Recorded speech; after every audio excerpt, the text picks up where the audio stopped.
Okay, so we're gonna kick off this look at some classic NES games by starting with DuckTales.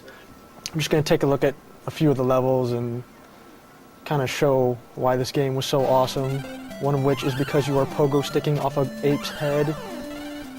Interestingly, Capcom did a lot of the early Disney games, and they still do Disney games, but they don't quite put as much effort into them as they used to.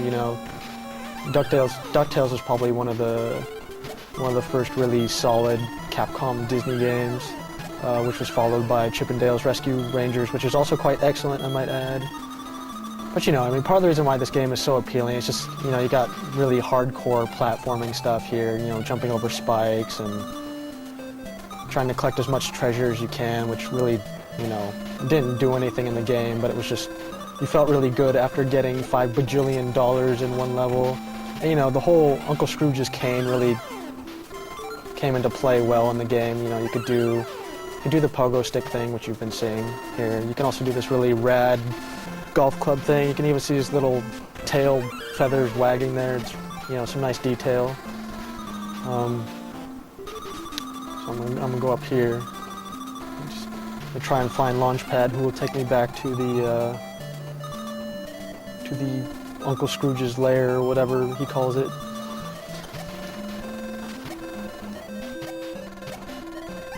Let's see. Yeah, it's just really good solid platforming action, and it's got good music, reasonably good graphics, for the NES. Oh, there's Launchpad, but he's not going to help me because he's a jerk. So we changed levels here. We're now in the Transylvanian level of DuckTales. This was probably one of the better levels in the game, just because there's you have to do a little bit more exploration than you do in some of the other levels, because there's a bunch of invisible walls and things like that. There's also some really cool enemies, like the mummies with the ball and chain attached to them, which I will show you in a second. You also got one of the Bugle Boys here, which are easily dealt with, like so. And then, for some strange reason, Huey, Dewey, or Louie, I don't know which one that is. He just stays there like an idiot. I don't know what he's planning to do later on. But, oh yeah, and also there's that really rad thing with NES games where you go off the screen a little bit and the enemies will reappear. I always kind of like that, because sometimes you could get it where, if you just kind of scoot a little bit on the screen, you can get the enemy to disappear as well. So that was one of the cool things about NES games. But yeah, those are the mummies with the bowling balls or chain of balls attached to them. They're kind of cool. There's the cool NES flicker.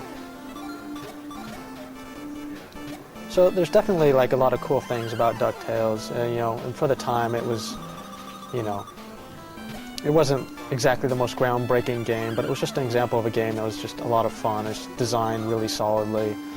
It had decent music, decent graphics. There's an invisible wall. Woo!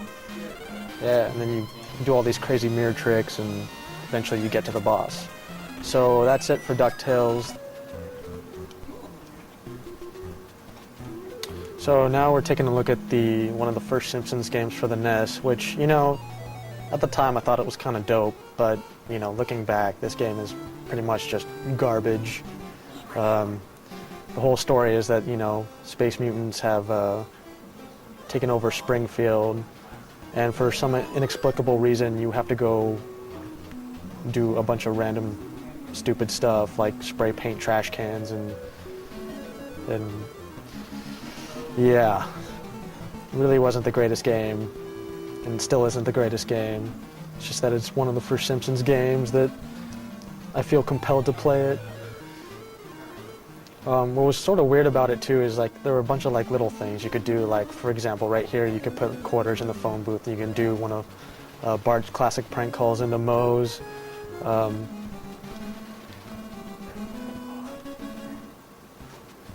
But yeah, hate to bring this up again, but the arcade Simpsons game is probably still the best Simpsons game in the series, for a number of reasons, most of which just because it uses the traditional beat-em-up style, and has really nice graphics and all that good stuff, and then just jumped right into one of those stupid looking aliens. See, yeah, this game just really made no sense to me at the time. I'm just gonna, I don't know, maybe this was a precursor to Jet Set Radio or something, but it just really didn't do it for me.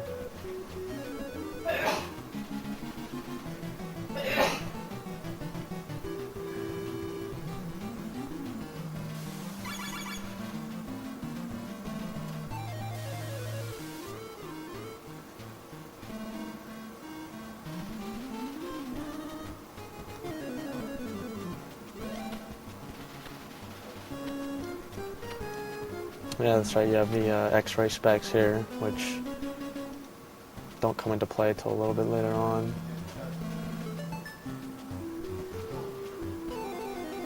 Okay, yeah, that's enough of The Simpsons. Actually, while we're on this subject of skateboarding, I'm going to show you probably one of the earliest and one of the coolest, sort of extreme sports games that came out for the NES. So, yeah. So I don't know if the kids out there are really familiar with TNC, but it was, TNC was kind of the whole surfing, skating thing back in the 80s, and that all the kids were wearing TNC shirts or shorts or whatever. But, the game actually turned out surprisingly well, especially, well, maybe not the surfing aspect of it, but the skateboarding aspect of the game was definitely a lot of fun. It kind of, skateboarding games, except for maybe Skate or Die, really weren't happening back then. So it had a lot of really cool mechanics, like speed up and you can grind rails and stuff. Had different sorts of surfaces and you bail like that and just your face gets all mashed up, but it had the different surfaces and had all sorts of different obstacles in the way, such as turtles and cool things like that.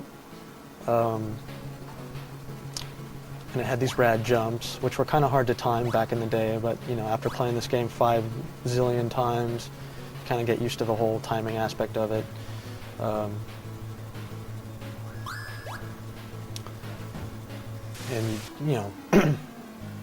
it's a really simple game, but it's just a lot of fun, and some of the later levels get really crazy.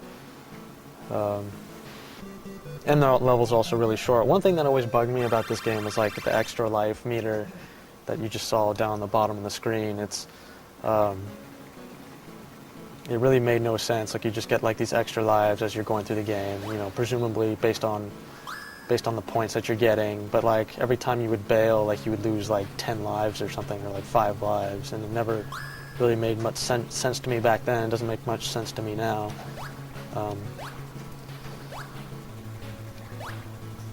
Obviously you don't get the crazy tricks that you find in something like Tony Hawk today, but you got all the skateboarding basics in there.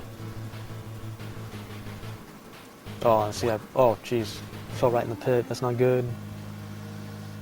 If you do well enough in a level and fall in pits like that, it's really stupid.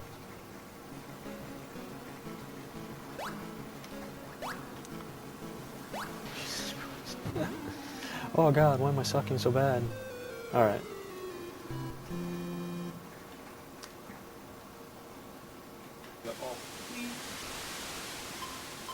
So now we're going to take a look at the surfing part of the game. You could choose from the gorilla or the crazy looking cat, so I will choose the crazy looking cat. The surfing part of this game was really kind of strange because you get more points from going into the barrel or the tube there, and you could die really easily, but there was this really cool trick that you could do where basically, wow, the controls of this are really crazy.